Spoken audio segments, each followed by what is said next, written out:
Students, welcome to my channel Garima's physics classes. आज का जो हमारा टॉपिक है वो है कॉस्मिक रेज से रिलेटेड, अंतरिक्ष किरणों से रिलेटेड। तो स्टार्ट करते हैं हमारा आज का टॉपिक। आपने नाम सुना होगा कॉस्मिक रेज, अंतरिक्ष किरणों के बारे में। तो हम इसी कंटेंट को लेके आज यहाँ पे स्टार्ट कर रहे हैं हमारा टॉपिक। कॉस्मिक रेज क्या होती है, किन टाइप्स क्या होते हैं, कैसे कैसे इस पे डिपेंड करते हैं, इसका इफेक्ट्स क्या है, ओरिजिन क्या है, ये सब हमारे लेक्चर के अंदर रहेगा। तो आज के लेक्चर में हम मेनली डेफिनेशंस, टाइप्स और नेचर कह सकते हैं आप क्या होता है, कंपोनेंट्स क्या होते हैं, इसको डिस्कस करेंगे। तो फर्स्ट स्टार्ट करते हैं कॉस्मिक रेज और अंतरिक्ष किरणें क्या होता है। तो डेफिनेशन के अकॉर्डिंग अगर हम कहें तो कॉस्मिक रेज ऐसी रेज होती हैं जो बहुत दूर से, मतलब एटमॉस्फेयर में बहुत दूर से कहीं से आ रही है और जो बहुत ही पेनिट्रेटिंग होती है। पेनिट्रेटिंग मीन्स जो किसी को पार करके निकल जाए, इस टाइप की रेस की हम बात कर रहे हैं। पार करके निकलना है मीन्स एटमॉस्फेयर के अंदर एंटर होना है इसे। तो कॉस्मिक रेज जो है वो बहुत ही पेनिट्रेटिंग रेज है, सभी डायरेक्शन में आ रही है और सभी समय पे आ रही है। ये हम कह सकते हैं कि every time from the every direction आपकी कॉस्मिक रेज जो है वो एटमॉस्फेयर के अंदर एंटर हो रही है। तो इसकी वेवलेंथ होती है वो 10⁻³ मीटर से लेके 10⁻15 मीटर तक हो सकती है। हिंदी में हम इसी चीज़ को डिफाइन करें बताएं तो यही चीज़ लिखी हुई है कि अंतरिक्ष किरणें जो होती है बहुत ही वेदी किरण है जो वायुमंडल में सभी दिशाओं से सभी समय पर आ रही है। और उसकी जो ऊर्जा वेवलेंथ है, तरंगदैर्घ्य है, वो 10⁻13 से 10⁻15 की है। तो यहाँ पर हमारा जो मेन पॉइंट है कॉस्मिक रेज की डेफिनेशन की हम बात करते हैं, डिफाइन की, तो उसमें मेन जो चीज़ होती है वो ये बताना है हाई पेनिट्रेटिंग रेज मीन्स अत्यंत वेदी विकिरण है। जो ऐसी रेज जो बहुत ही ज़्यादा हाईली पेनिट्रेटिंग है, जो एटमॉस्फेयर के अंदर एंटर कर जाती है, सभी डायरेक्शन से आ रही है, वो हम कॉस्मिक रेज से उसको डिफाइन करते हैं। इसका जो हमारा नेक्स्ट पॉइंट है उसका नेचर कैसा है कह सकते हैं, या टाइप्स आप कह सकते हैं। एक तरह से टाइप्स भी हम यूज़ कर सकते हैं कि अंतरिक्ष किरणों के प्रकार क्या हो सकते हैं, या टाइप्स नेचर क्या है कॉस्मिक रेज का, किन टाइप्स हम उसको डिफाइन कर सकते हैं। दो टाइप्स हैं हमारे पास में, उसके अकॉर्डिंग हम यहाँ पे उसको कॉस्मिक रेज को डिफाइन करेंगे। तो हमने लिखा है यहाँ पे चार्ट के थ्रू बताया कि दो टाइप से कॉस्मिक रेज अंतरिक्ष किरणें हो सकती है। एक है प्राइमरी कॉस्मिक रेज, दूसरा होता है सेकेंडरी कॉस्मिक रेज, प्राथमिक अंतरिक्ष किरण और द्वितीय अंतरिक्ष किरण।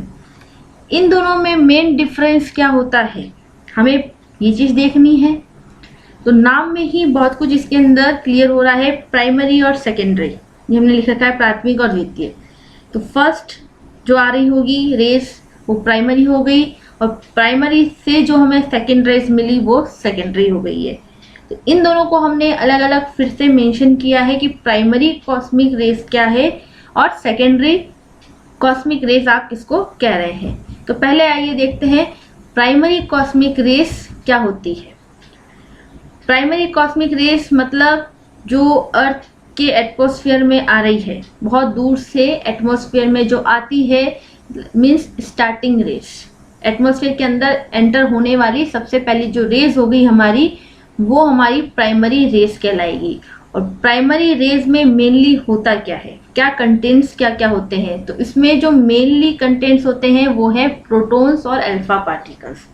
ये बहुत इंपॉर्टेंट चीज़ है, मेनली पूछा जाता भी है कि प्राइमरी रेस के कंटेंट्स क्या है, या प्राथमिक कॉस्मिक किरण के जो है आप कंटेंट्स कह सकते हैं, क्या क्या मेन पॉइंट्स मिले हुए हैं इसके अंदर, कौन से पार्टिकल्स है, किससे मिलकर बना हुआ है ये रेस। तो उसके अंदर में मेन जो बताना है वो प्रोटॉन और अल्फा पार्टिकल्स है।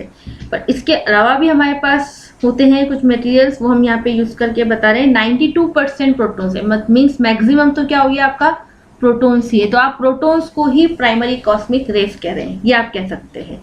या प्राइमरी कॉस्मिक रेस का मीन्स प्रोटॉन्स का आना। 7% अल्फा पार्टिकल्स है, 92 हो गया प्रोटॉन्स, 7 हो गए अल्फा पार्टिकल्स, और बचा हुआ जो 1% रह गया है वो हो गया heavy nucleus, carbon, neon, silicon etcetera, ये आपके पास हो सकते हैं उसमें। तो मेनली जो है वो प्रोटॉन ही है। प्राइमरी कॉस्मिक रेस आपसे जब भी कहा जाए उसका मेन जो कंटेंट है वो प्रोटॉन है। तो प्रोटॉन से प्राइमरी रेस या प्राइमरी से प्रोटॉन्स, ये आप दोनों रिलेट कर सकते हैं। जो इसके प्राइमरी कॉस्मिक रेस जो होती है वो आपके एटमॉस्फेयर में एंटर हो जाती है। जब वो एंटर होगी तो एंटर होने के बाद में वो एयर के मॉलिक्यूल से टकराएगी। एटमॉस्फेयर में है क्या? एयर के मॉलिक्यूल्स। तो वो एयर के मॉलिक्यूल से क्या होती है? टकराती है। टकराने के कारण क्या होगा? सेकेंडरी पार्टिकल्स हमारे पास में आएंगे। मीन्स अगर आपने बहुत बड़ा पत्थर लिया है, उससे अगर आप किसी छोटे पत्थर के ऊपर अगर आप मार रहे हैं तो क्या होगा? आप उसे मारते हैं तो वो हिट उस पर जैसे ही टकराएगा तो हो सकता है उसके और टुकड़े हो जाए। तो मीन्स क्या हुआ यहाँ पे? जैसे ही टकराना हुआ उसके बाद में वो पत्थर, जो छोटा पत्थर था, वो और क्या हो गया? बिखर गया। तो वो जो उससे जो बिखरे हुए पार्टिकल्स हमें मिले उसको आपने क्या कहा? Secondary particles. सिमिलरली यहाँ पे भी वही चीज है कि प्राइमरी कॉस्मिक रेस जब एटमॉस्फेयर में आएगी तो वो एयर के जो पार्टिकल्स मॉलिक्यूल से उससे टकराएगी। टकराने के बाद में जो हमें नेक्स्ट पार्टिकल्स मिलेंगे वो हमारे सेकेंडरी पार्टिकल्स होंगे। ओरिजिनल पार्टिकल्स जो है वो प्राइमरी रेस है और टकराने के बाद जो हमें मिले वो सेकेंडरी रेस है। ये चीज आपकी दोनों क्लियर होनी चाहिए। तो प्राइमरी तो आपके पास मेनली कौन थे? प्रोटॉन। और प्रोटॉन जो है वो कोलाइड करेंगे आपके ऑक्सीजन नाइट्रोजन न्यूक्लियस से। तो इन दोनों के टकराने के बाद में जो हमें मिलेगा वो क्या होगा? आपका न्यूक्लियर शावर कहलाता है। नेक्स्ट आता है हमारा, इसी को हमने हिंदी में लिख रखा है तो इसको आप पढ़ के देख लीजिएगा। सेम चीज हमने इसको हिंदी में डिफाइन कर रखी है कि मेनली जो कंटेंट्स है वो प्रोटॉन, अल्फा और 1% आपके अदर पार्टिकल्स से। तो मेनली प्रोटॉन की हमने यहाँ पे बात की है। और जब भी ये कभी भी आपके वायुमंडल में जो पार्टिकल्स है उससे आके टकराएंगे तो आपको न्यूक्लियर जो है न्यूक्लियर शावर मिलेगा, न्यूक्लियर वर्शन हमें मिलता है इसके अंदर। नेक्स्ट आता है हमारा सेकेंडरी कॉस्मिक रेस। इसको हम ऑलरेडी प्राइमरी के अंदर डिस्कस कर चुके हैं। तो सेकेंडरी कॉस्मिक रेस में होता क्या है ये भी हमने डिस्कस की है प्राइमरी में कि प्राइमरी रेस के जो पार्टिकल्स हैं मीन्स प्रोटॉन्स। प्रोटॉन जब आके एटमॉस्फेयर में एयर मॉलिक्यूल से टकराएंगे means nucleus of oxygen nitrogen, nitrogen और ऑक्सीजन की जब न्यूक्लियस से टकराएंगे तो उसके कारण हमें कुछ और नए पार्टिकल्स मिल जाते हैं। तो वो जो नए पार्टिकल्स हमें मिले उनको आप सेकेंडरी कॉस्मिक रेस कह रहे हैं। और एक्चुअली हम कहें तो primary rays plus molecules of air दोनों कोलाइड होकर आपको क्या देंगे? Secondary cosmic rays. तो हम यहाँ पे जो द्वितीय अंतरिक्ष किरणों की बात करते हैं उसमें क्या होगा? जो आपकी प्राथमिक अंतरिक्ष किरणें हैं मीन्स प्रोटॉन्स, वो नाइट्रोजन और ऑक्सीजन के नाभिक से जाके टकराएंगे जिसके कारण आपको नेक्स्ट सेकंड पार्टिकल्स मिलेंगे जिसको आप द्वितीय अंतरिक्ष किरणें कहते हैं। इसमें मेनली जो है पाई मेसोन्स की हम बात करते हैं और हाइप्रोन्स जो होते हैं ये पार्टिकल्स हैं, एलिमेंट्री पार्टिकल्स में पढ़ते हैं हम। उन पार्टिकल्स का यहाँ पे जनरेशन होता है। तो वो हमने नेक्स्ट आगे डायग्राम के थ्रू भी समझेंगे इसको। तो ये उसके अकॉर्डिंग हम बात करें तो अगर एनर्जी जो है वो हमारी 5 × 10⁹ इलेक्ट्रॉन वोल्ट से अगर ज़्यादा हो जाती है तो तब पार्टिकल्स टकराएंगे तो उसके कारण जो हमें शावर मिलेगा, शावर मीन्स वर्षण जो मिलेगा वो इलेक्ट्रॉन न्यूक्लियर का होगा। मीन्स इलेक्ट्रॉन न्यूक्लियर आपका शावर मिल रहा है उस केस में। और पाई मेसोन्स जो है वो न्यू मेसोन बन जाएंगे। ये सब एलिमेंट्री पार्टिकल्स के पार्ट्स है। तो हमें अभी इतना डिटेल में नहीं देखना कि ये पार्टिकल्स क्या है। अभी से हमें ये देखना है कि पाई मेसोन्स जो है उसमें बने, फिर से हमने म्यू मेसोन्स मिला, ये चीज़ हमें देखनी है। और फिर हमें जो गामा रेस मिलेगी वो डिस्ट्रीब्यूट हो जाएगी इलेक्ट्रॉन पॉजिट्रॉन पेयर में। हमें इम्पॉर्टेंट है यहाँ पे वो है इलेक्ट्रॉन पॉजिट्रॉन पेयर जो बना, इलेक्ट्रॉन पॉजिट्रॉन का जो पेयर बनेगा वो चीज़ हमारे लिए यहाँ पे इम्पॉर्टेंट है। तो ये जो इलेक्ट्रॉन पॉजिट्रॉन का पेयर बनता जाएगा, एक से दूसरा, दूसरे तीसरा जो बनता जाएगा उसको हम क्या कहते हैं? Cascade shower. इसको कैस्केड शावर कहा जाता है। यही चीज अगर हम हिंदी में कहें तो द्वितीय अंतरिक्ष किरणें क्या है हमारे पास में, वही प्रोटॉन जब ऑक्सीजन न्यूट्रॉन नाइट्रोजन के नाभिक से टकरा रहा होगा तो आपको मेसोन्स पार्टिकल्स मिलेंगे और उसके साथ हाइप्रोन्स मिलेंगे। वो जो सेकंड पार्टिकल्स हमें मिले हैं टकराने के बाद में वो आपके द्वितीय अंतरिक्ष किरणें कहलाएंगे। और टकराने के बाद में अगर ऊर्जा बहुत ज़्यादा होती है तो हमें इलेक्ट्रॉन न्यूक्लियर वर्शन मिलता है।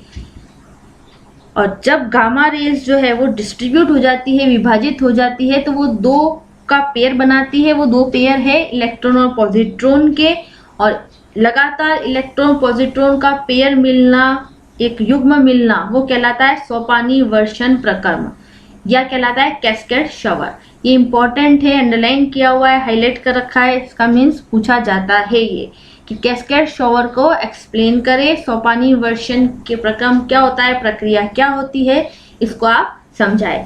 या discuss primary and secondary cosmic race, ऐसे भी पूछ सकते हैं। तो अब हमने इसी को ही डायग्राम से एक्सप्लेन किया है। तो इसको हम शावर फॉर्मेशन नाम दे रहे हैं। कैस्केड शावर फॉर्मेशन दिखाने की यहाँ कोशिश की गई है, सोपानी वर्षण कैसे हुआ है। तो प्राइमरी कॉस्मिक रेस जो आ रही है, प्रोटॉन जो हम बात कर रहे थे उसी की, प्रोटॉन जो आएगा तो उससे हमारे पास में कुछ चीजें यहाँ पे डिवाइड हो गई। डिवाइड हुई मतलब वो पाई मेसोन्स जो हमने कहा था, टकराने के बाद में, एटमॉस्फेयर से टकराने के बाद में हमें पाई मेसोन्स मिले। प्राइमरी एटमॉस्फेयर से टकराई, उसके बाद में हमें पाई मेसोन्स मिले, पाई माइनस, पाई 0, पाई प्लस, 3 मिल रहे हैं आपको ये।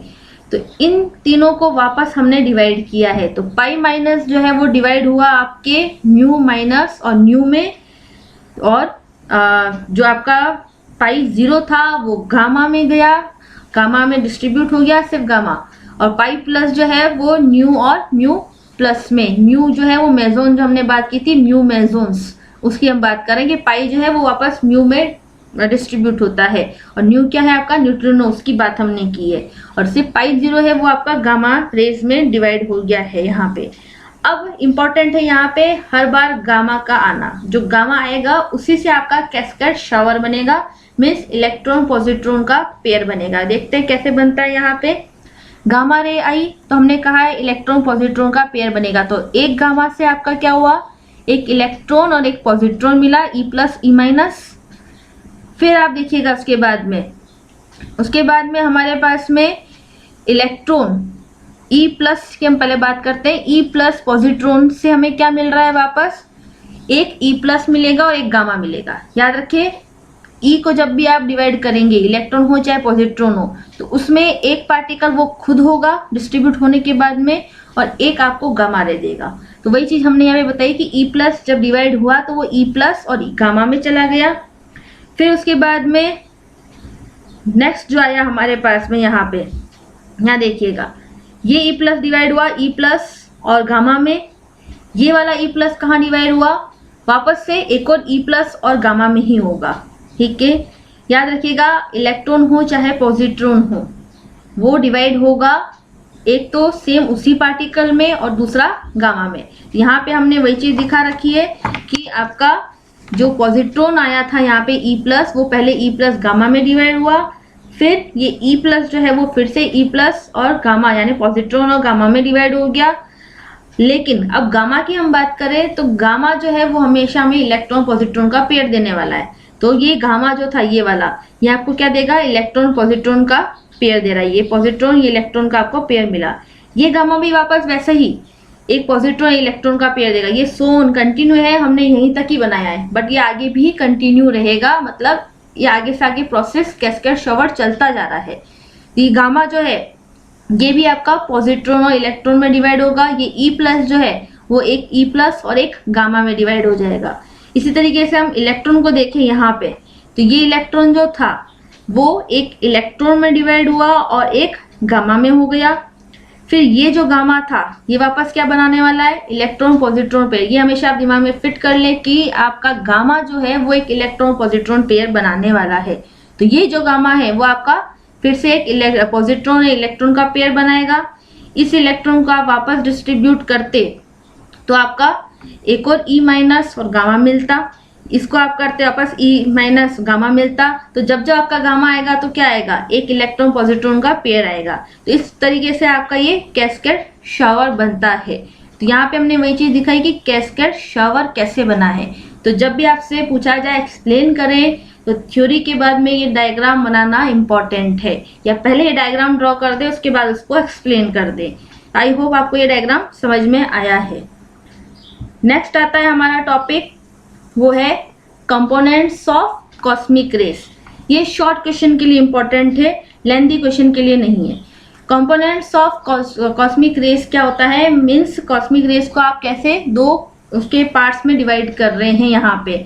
तो हमारे जो कॉस्मिक रेस जो होती है वो दो कंपोनेंट्स या दो घटक में बांटी जा सकती है, डिवाइड हो सकती है। वो दो कंपोनेंट्स कौन कौन से हैं, एक है सॉफ्ट कंपोनेंट, एक है हार्ड कंपोनेंट, या हिंदी में कहें तो अल्पवेदी और अतिवेदी घटक कहलाते हैं।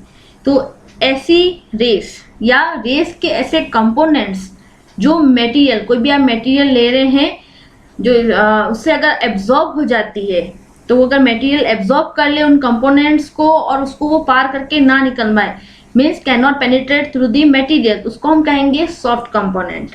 जो जनरली हमारे मेड ऑफ किसके बने हुए होते हैं, इलेक्ट्रॉन, पॉजिट्रॉन और फोटॉन्स के। और हार्ड कंपोनेंट इसका जस्ट ऑपोजिट, कि ऐसे कंपोनेंट्स कॉस्मिक रेस के जो मटेरियल को पेनिट्रेट कर जाए, मीन्स पार करके निकल जाए, उसको हम कहते हैं हार्ड कंपोनेंट्स। तो यहाँ पे प्राइमरी रेस और प्रोटॉन्स इसका एग्जाम्पल है। प्राइमरी रेस, प्रोटॉन्स, प्रोटॉन्स क्यों, क्योंकि वो एटमॉस्फेयर को आप देख रहे हैं पार करके आ रहे हैं, तो वो आपके क्या होंगे, हार्ड कंपोनेंट। सॉफ्ट कंपोनेंट्स जो आगे पार नहीं हो पाएंगे, मटेरियल के थ्रू एब्जॉर्ब हो जाएंगे, उसको हम सॉफ्ट कंपोनेंट कहेंगे। फिर यही चीज हमने हिंदी में भी लिख रखी है कि अंतरिक्ष किरण के जो घटक होते हैं वो अल्पवेदी और अतिवेदी कहलाते हैं। अल्पवेदी का मतलब होता है ऐसे घटक जो पदार्थ द्वारा अवशोषित हो जाएंगे और जो उसको वेद नहीं सकते, उसको हम अल्पवेदी कहते हैं। और इसका एग्जाम्पल ले रखे हमने घटक इलेक्ट्रॉन, पॉजिट्रॉन, फोटॉन्स। अतिवेदी का मतलब होता है ऐसे घटक जो पदार्थ को पार करके निकल जाते हैं, उसको हम अतिवेदी घटक कहते हैं। तो ये अक्सर शॉर्ट में पूछा जाता है कि अल्पवेदी और अतिवेदी घटक क्या होते हैं, soft and hard components of cosmic rays क्या है, या name the components of cosmic rays. तो आज के लिए इतना ही। आई होप आपको मेरा आज का लेक्चर अच्छा लगा होगा। तो अगर आपको मेरा आज का वीडियो अच्छा लगा है तो इसे लाइक, शेयर और सब्सक्राइब करें और बेल आइकन प्रेस करें ताकि मेरे लेटेस्ट वीडियोस की नोटिफिकेशन आपको सबसे पहले मिले।